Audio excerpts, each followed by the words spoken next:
पाठ 4 संज्ञा। नीचे लिखे गए वाक्यों को पढ़िए और समझिए।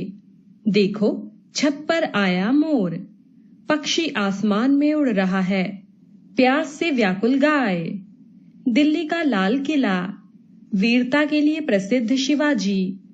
ऊपर के वाक्यों में आए शब्द मोर, छत, प्यास, गाय, वीरता, शिवाजी, दिल्ली, लाल किला, पक्षी, आसमान, किसी प्राणी, वस्तु, स्थान व भाव के विषय में बता रहे हैं। ये सभी संज्ञा शब्द हैं। हम आंखों से जो कुछ देखते हैं उन सब का नाम होता है।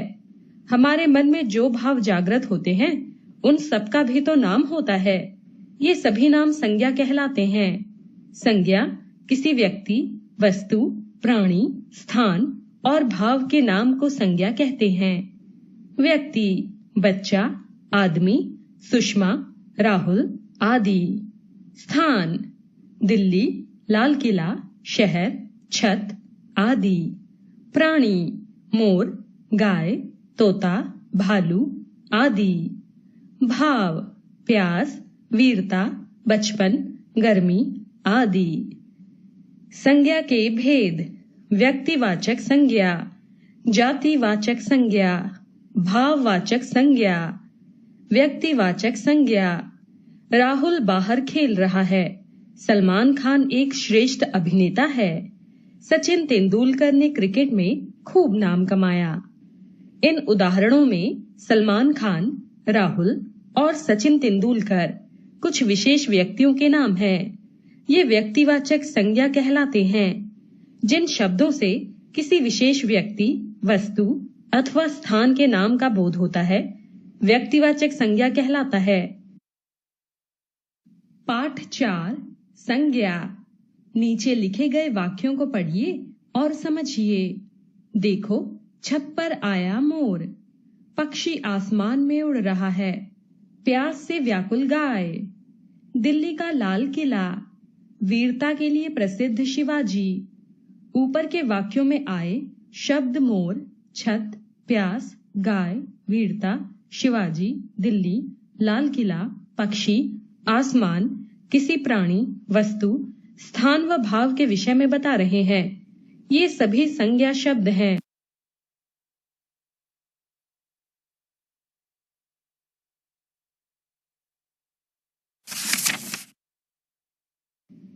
जातिवाचक संज्ञा।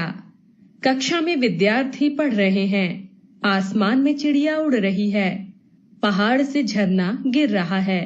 विद्यार्थी, चिड़िया, पहाड़ व झरना किसी वर्ग का बोध करा रहे हैं। ये जातिवाचक संज्ञा कहलाती हैं। भाववाचक संज्ञा। फूलों की महक बहुत अच्छी होती है। माँ प्रभु की भक्ति करती है। विद्यार्थी को अपनी लिखाई पर ध्यान देना चाहिए। इन वाक्यों में महक, भक्ति व लिखाई ऐसे शब्द हैं जिन्हें हम केवल अनुभव करते हैं।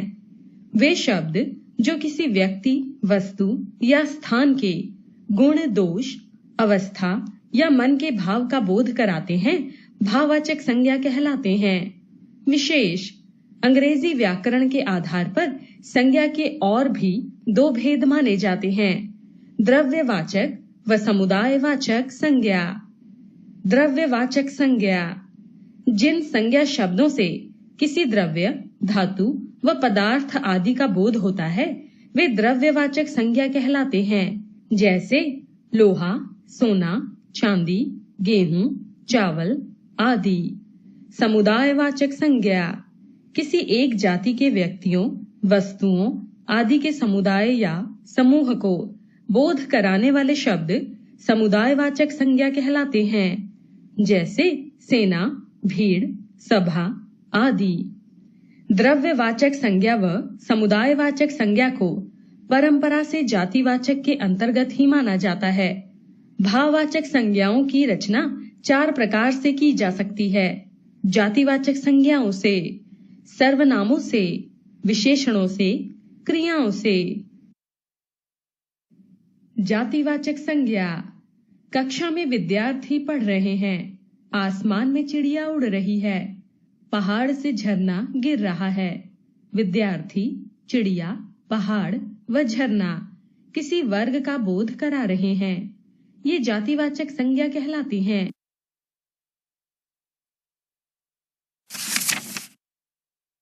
जातिवाचक संज्ञाओं से बच्चा, बचपन, नौकर, नौकरानी, कारीगर, कारीगरी, स्त्री, स्त्रीत्व, सेवक, सेवा, लड़का, लड़कपन, बूढ़ा, बुढ़ापा। सर्वनाम शब्दों से अहंकार, स्व, स्वतत्व, पराया, परायापन, निज, निजत्व, अपना, अपनापन, अपनत्व, आप, आपा, मम, ममता, ममत्व। विशेषण शब्दों से अच्छा, अच्छाई, मधुर, मधुरता, आजाद, आजादी, खट्टा, खटास, मीठा, मिठास, बुद्धिमान, बुद्धिमानी, बुरा, बुराई, चालाक, चालाकी। क्रिया शब्दों से लिखना, लिखाई, दौड़ना, दौड़, मिलना, मेल, खेलना, खेल, हारना, हार, जीतना, जीत, चुनना, चुनाव, हंसना, हंसी। अब आपने जाना किसी व्यक्ति, प्राणी, स्थान, वस्तु अथवा भाव के नाम का बोध कराने वाले शब्दों को संज्ञा कहते हैं। संज्ञा के 3 भेद होते हैं: व्यक्तिवाचक, जातिवाचक व भाववाचक संज्ञा। किसी एक विशेष व्यक्ति, वस्तु या स्थान के नाम का बोध कराने वाले शब्द व्यक्तिवाचक संज्ञा कहलाते हैं। किसी जाति के एक प्रकार के सभी प्राणियों, वस्तुओं, स्थानों आदि के नाम का बोध कराने वाले शब्द जातिवाचक संज्ञा कहलाते हैं। प्राणियों, वस्तुओं या स्थानों के गुण, दशा, कार्य, भाव या स्वभाव आदि का बोध कराने वाले शब्द भाववाचक संज्ञा कहलाते हैं। भाववाचक संज्ञाओं की रचना 4 प्रकार के शब्दों से की जाती है: जातिवाचक संज्ञा से, सर्वनाम से, विशेषण से व क्रिया से। अंग्रेजी व्याकरण के आधार पर संज्ञा के 2 भेद और भी माने जाते हैं: द्रव्यवाचक संज्ञा व समुदायवाचक संज्ञा। इस प्रकार संज्ञा के 5 भेद होने चाहिए, किंतु द्रव्यवाचक संज्ञा व समुदायवाचक संज्ञा को हिंदी में जातिवाचक संज्ञा के अंतर्गत ही माना जाता है। भाववाचक संज्ञा को केवल महसूस करते हैं, उसे छू नहीं सकते। जातिवाचक संज्ञाओं से बच्चा, बचपन, नौकर, नौकरानी, कारीगर, कारीगरी, स्त्री, स्त्रीत्व, सेवक, सेवा, लड़का, लड़कपन, बूढ़ा, बुढ़ापा। सर्वनाम शब्दों से अहंकार, स्व, स्वतत्व, पराया, परायापन, निज, निजत्व, अपना, अपनापन, अपनत्व, आप, आपा।